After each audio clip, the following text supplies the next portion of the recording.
بہت شکریہ. یقینی طور پر پاکستان ایک بہت بڑا کریڈٹ ہے کہ پاکستان ان تمام معاملات کو سفارتکاری کے ذریعے، ڈائلاگ کے ذریعے، ڈپلومیسی کے ذریعے حل کرنا چاہ رہا ہے.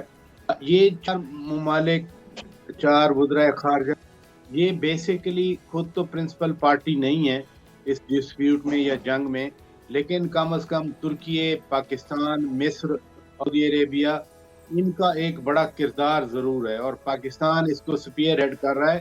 لیکن انکریجنگ چیز ہے جو رات کو نائب وزیر اعظم و وزیر خارجہ اسحاق ڈار صاحب نے کہا کہ امریکہ جی اور ایران کے ساتھ روابط ہیں، اور انشاءاللہ ہم کوشش کریں گے کہ پاکستان ان کی براہ راست مذاکرات کو فیسیلیٹیٹ کرے اور ہوسٹ کرے.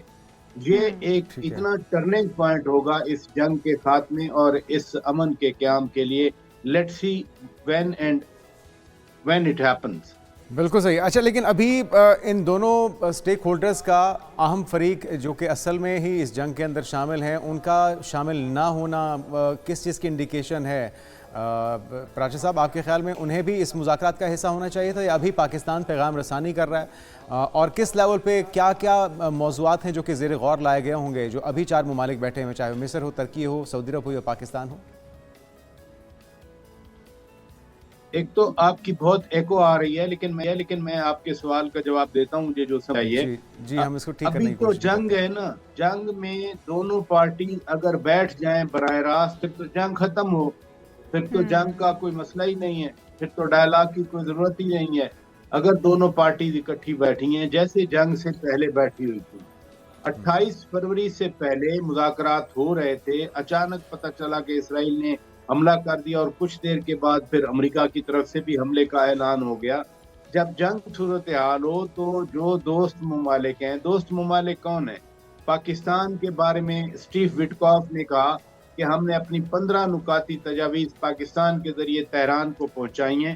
تہران بھی اس بات کو جانتا ہے کہ یہ امریکن ڈیمانڈز ہیں جو کہ پاکستان کے ذریعے آئے ہیں. ٹھیک ہے. سملرلی ایران کو بھی معلوم ہے کہ پاکستان کا امریکہ کے ساتھ اچھی کمیونیکیشن ہے اور ایران بھی پاکستان پہ ٹرسٹ کر رہا ہے.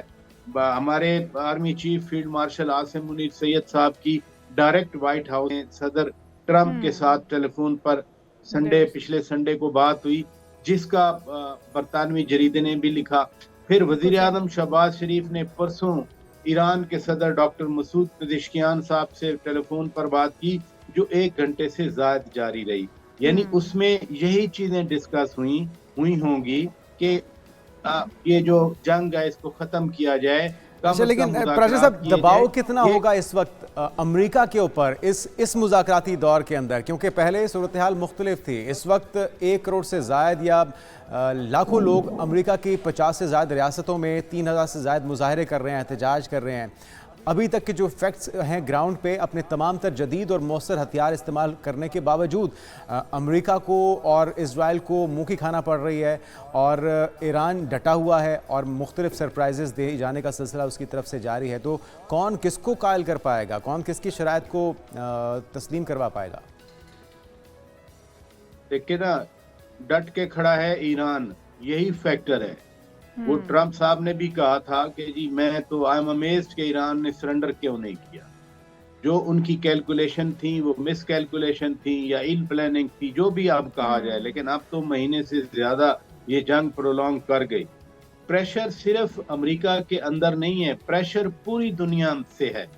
دس از دی موسٹ انپاپولر وار. اس جنگ کو کہیں سے کوئی سپورٹ نہیں مل رہی. امریکہ جو اپنے اتحادی تھے، میں یورپین یونین کی بات کر رہا ہوں، مطلب میں کبھی نہیں سوچ سکتا تھا کہ امریکہ اور یورپ علیحدہ سوچ سکتے ہیں. ہم تو مغرب کا جو لفظ استعمال کرتے ہیں، ویسٹ کا جو لفظ استعمال کرتے ہیں، ہماری کنوٹیشن یہی ہوتی ہے کہ امریکہ پلس جو یورپین ممالک ہیں. لیکن اب آپ نے دیکھ لیا کہ امریکہ کا ساتھ انہوں نے ان حملوں میں یا اس جنگ میں نہیں دیا، سوائے وہ شیطان نیتن یاہو جس کی شیطانیت کی اچھا، وجہ سے پہلے غزہ میں انسانوں